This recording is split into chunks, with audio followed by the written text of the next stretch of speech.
Welcome to the show. I'm Carol O'Halloran. A special warm welcome for those first timers joining us today. Now this show is all about age is just a number. It doesn't define who we are. Today we talk again with mlord. This time we're talking about ageism. You'll be surprised to know it's not just younger people making ageist statements. You yourself may be thinking and communicating in an ageist way without even realising it. Please join us in the fun, low-impact 5 minutes fitness segment after the break.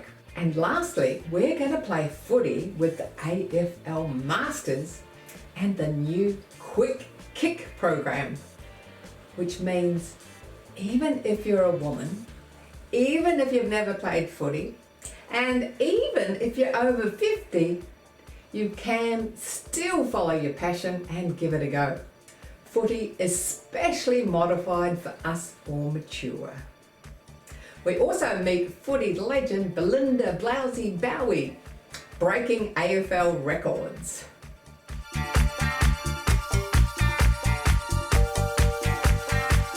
Today on Energy for Life, we welcome back mlord, who is passionate about the prevention of elder abuse.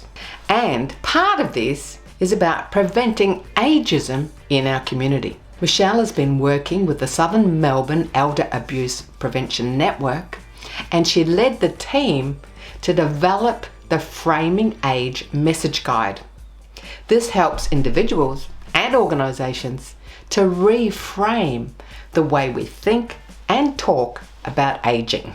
Hi Michelle, and welcome back to Over 50 So What? Hi Carol, thank you. Now last time we had a great chat about elder abuse and elder abuse prevention. Today we're going to look at ageism, which is closely interlinked with elder abuse. Can you just explain for us ageism and how that leads to elder abuse? So ageism is the stereotyping or discriminating against people based on their age. It can impact people of any age, but because of my work in elder abuse prevention, I focus on ageism against older people. And the reason for that is that holding negative attitudes towards older people creates an environment where elder abuse can occur because it creates an acceptance for reduced rights of older people.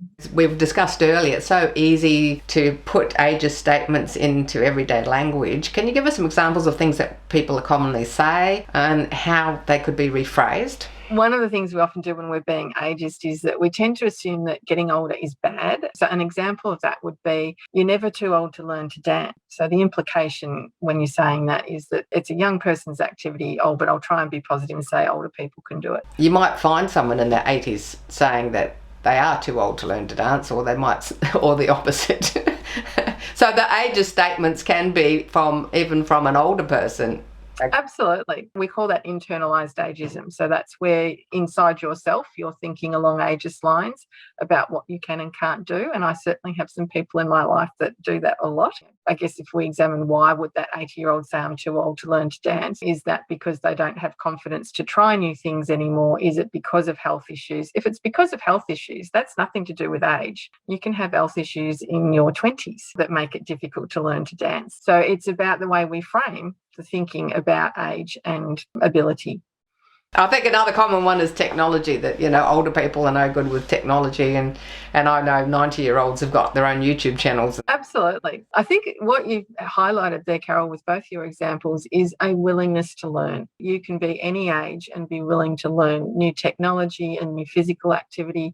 Equally, you can be any age and not willing to learn those things. So again, it's not age, it's that willingness to learn. Now, you were a driving force in the Elder Abuse Prevention Network to develop the Framing Age message guide.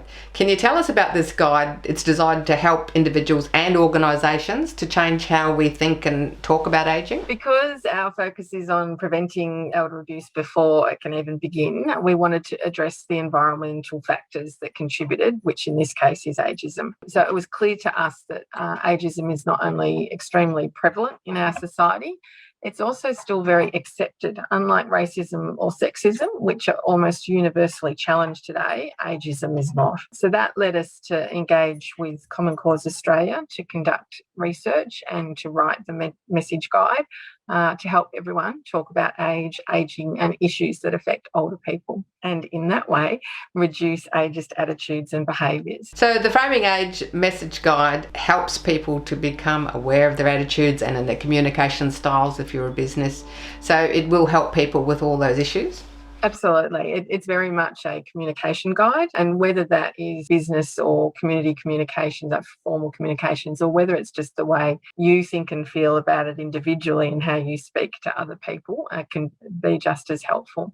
So anyone watching today, if they want to become more aware of their own language, what do you suggest they do to become better at not using ageist statements? I think one of the great places to start would be to check out the Every Age Counts campaign. This is a national campaign designed to address ageism in all its forms across Australia. And I can thoroughly recommend having a look at the Are You Ageist quiz on their website, and you can find that at everyagecounts.org.au. Most people can be quite surprised at the answers that they get from that quiz. How do we go about helping people and organisations? If we notice an ageist statement or someone doing some sort of activity which is ageist, what do you suggest we do? As we've just discussed, I think the most important step is to become aware of our own attitudes first, because if we're not aware of that, then we're going to accidentally reinforce those things ourselves. We can also help people and organisations to understand that older people are just as diverse in their interests, needs and desires as younger people. Lots of things change as we get older, but our individuality definitely doesn't. Now, ageism is all about age stereotypes. Is it more prevalent for someone in their 20s and 30s to be ageist rather than someone in their 50s and 60s? As I mentioned earlier, ageism can impact people of any age. So I don't believe that there's an age group that's more ageist than any other. But when we conducted our research to develop the message guide, we found that although people aged 18 to 34 were more opposed to our messages, every single age group was equally persuadable to view age and ageing in a more positive way as a result of the way we reframed messages. That's why the message guide is so important, because if we can persuade people to look at it from a slightly different angle, see things slightly differently, then they're just as likely as any other age group to be less ageist. Well, I'll give you an example now. Someone's children saying to their parent, oh, you're 70 now, there's no way you should be jumping on a zip line or you should be doing this. And her children were worried that she was going to damage herself because she was out, cycling and jumping on zip lines and everything at 70. If you were talking to your children or grandchildren who are, saying, you've got to slow down, no, you're too brittle now, you're too frail, what would you say to your child or your grandchild? Requests from the children and grandchildren come from a place of love. They're concerned for your welfare, but they are ageist. They're very ageist. And as the 70-year-old zipliner or, 80-year-old parachuter or whatever you want to be, we have the right to make those decisions for ourselves. No one has the right to make those decisions for us. And so it's really important for family members to understand that it's really important for your well-being to be able to make those independent decisions and to participate in activities that interest you. What are your top tips for all of us to become just really conscious of what we're saying and thinking? My two top tips would be looking for those similarities rather than focusing on differences between age groups, and celebrating diversity, not the stereotypes. And we can do that sort of thing by spending time with people in all age groups. And it's great if we can all just stop and check every so often. Ask yourself, is age relevant here? And if so, how? I love that. Is age relevant? If you just ask yourself that question, that immediately shines a light. Oh, absolutely. Another trick with that is substitute race or gender when you've mentioned age. And very often you'll find it's very jarring. So if you find it very jarring, you shouldn't have had age in there either. Thanks so much for coming on the show. Thanks, Carol.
it. Forward, forward, back, back. Forward, forward, back. Speed it up. Forward, forward, back, back. Forward, forward, back, back. Forward, forward, back, back. That's it. So you'll soon get into the rhythm and you'll just relax into it.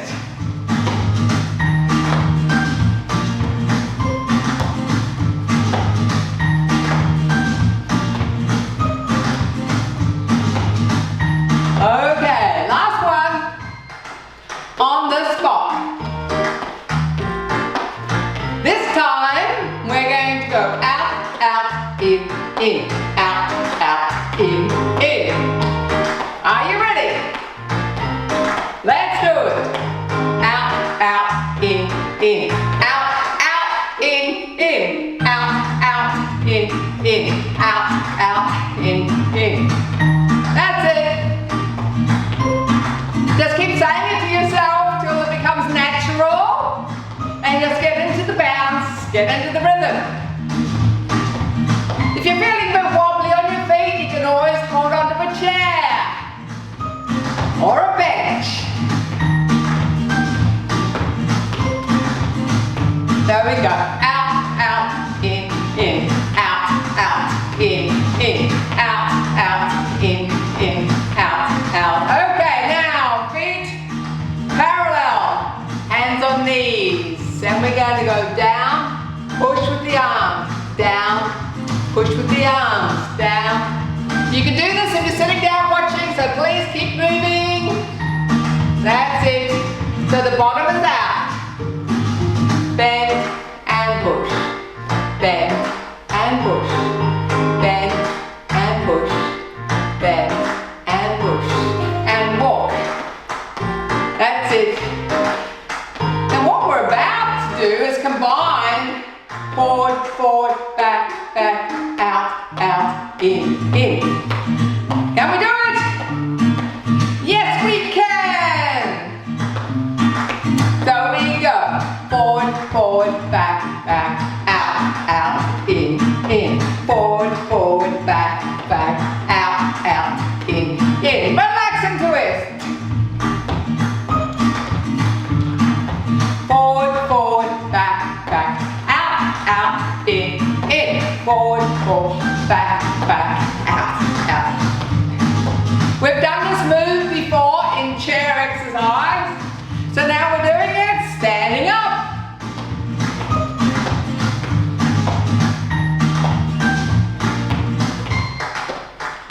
One more. And bend the knees and push with the arms. Push with the arms. Push with the arms. That's it. Push and up. Push. Guess what? We're almost there. Keep walking on the spot with your guitar.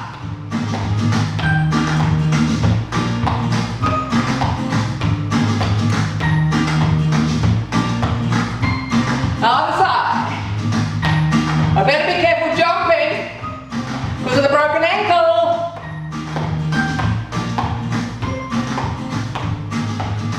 So that was easy. You should be all warmed up. You should be all energized, ready for your day. 5 minutes.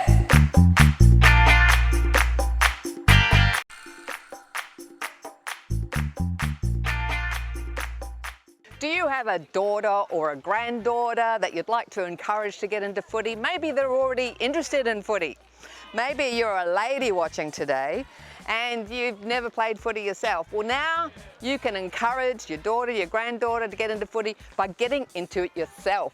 There's a fantastic new program just started called QuickKick, and it's for us mature ladies to learn all about footy.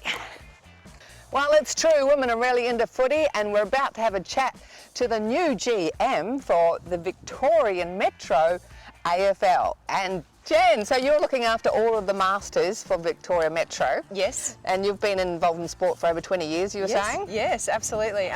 So worked in sport administration since, late 1990s, across different sporting codes, AFL, motorsport, bowls, in administration roles. So yes, I've been in the role for 2 weeks with AFL Masters Vic Metro, and it's exciting to be here.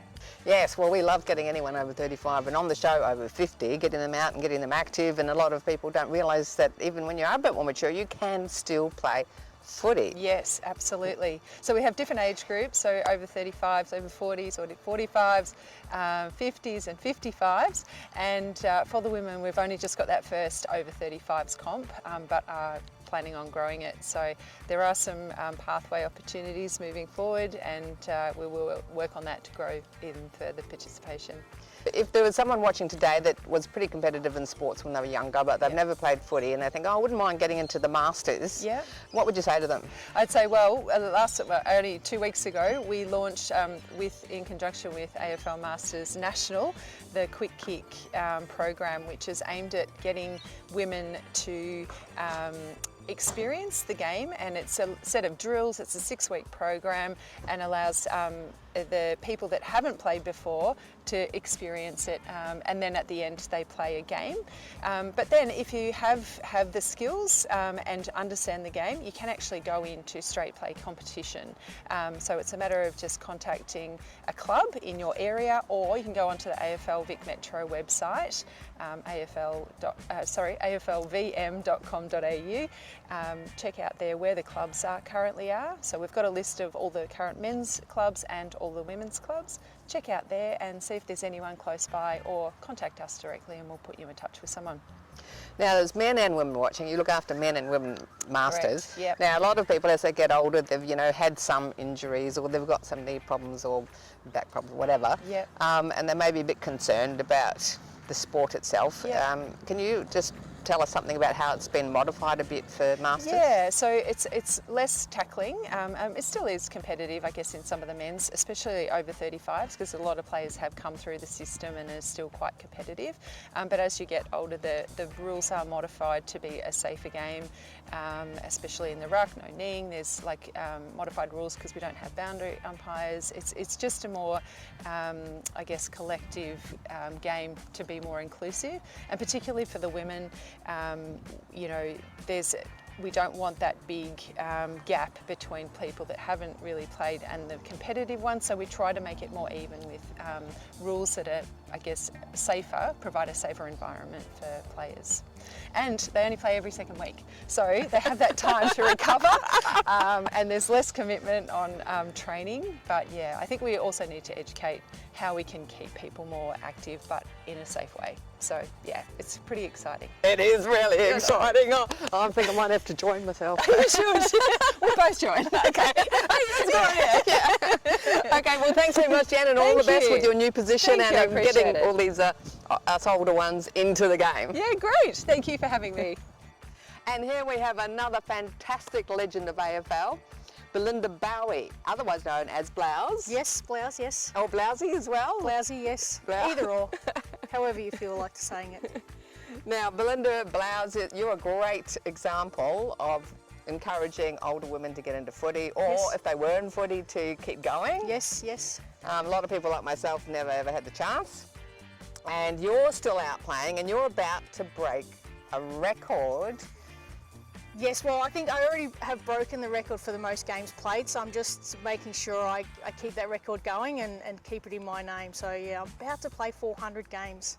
The only female to play 400 games of Aussie rules. Wow, it's pretty amazing. Yeah, it is. When you actually think about it, it's unbelievable. Yeah, so that's, you probably will have hit this goal by the time the show goes to air. Yes. So that's all planned to happen when? 9th of July. We're playing a home match at JL Murphy in Port Melbourne. So I'm really excited that it's a home game as well, so we get to celebrate with my team on our home turf. So you play Masters, you play Open. Yes. So, and how long do you think you'll keep playing for? Well, this year I'm really starting to feel it.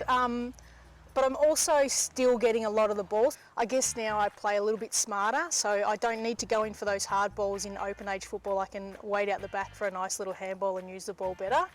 But I am finding myself very sore on a Monday and Tuesday after a weekend of playing football, but I still love it. It's still just such a great release. You know, you go out there and you play football and you don't think about anything else that's happening in your life, you just think about football. Now, I heard the oldest player was about 68, so that's a long way off for you Yes. at the moment. Yes. So that could be another target for you to keep going till at least 68.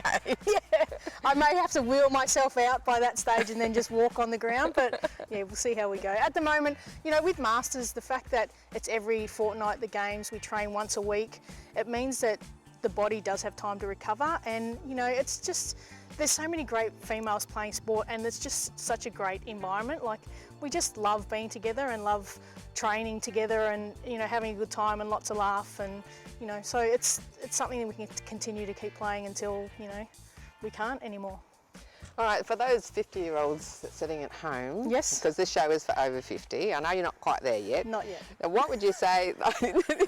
What would you say to them if they've always thought, "Oh, I really love the footy. If only you'd had a chance to play." Yep. And now we've got the QuickKick program. What would you say? I would say find your local team, come down, try out training. A lot of the girls, you know, all the teams are really welcoming. We love seeing women playing football and coming down to training. And I always say the hardest part is turning up. But once you get there and you're at training, the girls will push you along and you'll have lots of fun and, you know, just enjoy yourself. You know, why not have a go? We've got a couple of older women in our team who, you know, had a few shandies one night and decided that they'd go and come down to training, and they just love it.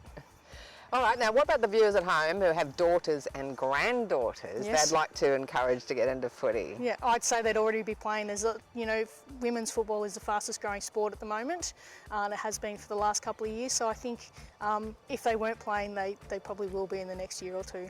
So yeah, just go out and enjoy it. Football's amazing. Love it. Thanks so much, Blouse. And I can't wait to see the celebration. I'm sure there's going to be parties galore when you get to the 400. Excellent. Thank you. As the legend Belinda Bowey says, the hardest part about playing footy for the first time is just turning up.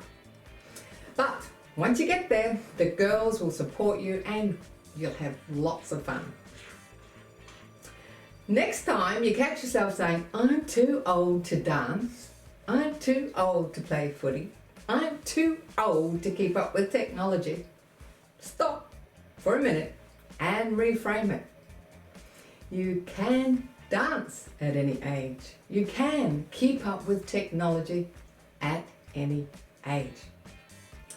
For information on ageism and Michelle, plus the QuickKick Footy program, please go to our website, carolohalloran.com. Connect with us on Facebook and YouTube. Over 50, so what? Just wondering, how are you going with laughing in the shower every morning? It's a great way to start the day. This week's challenge is to find ways to laugh more every day. I'm Carol. Thanks for watching. Over 50? So what?